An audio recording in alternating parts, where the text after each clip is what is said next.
गुरुजी नमस्कार।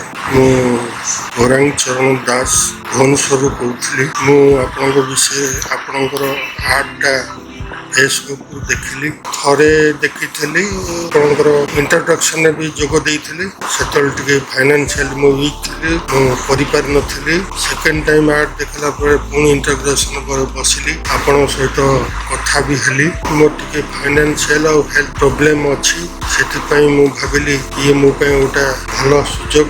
मु किछि शिक्षा लाभ करी मो परिवार को टिके शांति देवी बोली चाहिली। आपणकर मेडिटेशन तो सकाଳେ सन्धे 6 दिन भी क्लास कली। बहुत भल लगुच। बॉडी पूरा स्ट्रेस जो थी बहुत हल्का लगुच। तथापि रहुची स्ट्रेस भी रहुची, तथा बहुत हल्का लगुच। एंगल थेरापी एक्सपीरियंस बहुत भल थिला। यह द्वारा आपणकर जीवन को ठीक करने सहित आम जीवन को ठीक करने सहित समस्त ओडिशार लोकंकर जदि एथेर आमे किछि भल काम करि पारलु से भी भल गोटा सुजोगटा हमको मिलिला। आमे तो कार्य परिणत करूँ सेटा मुझे चेष्टा करी।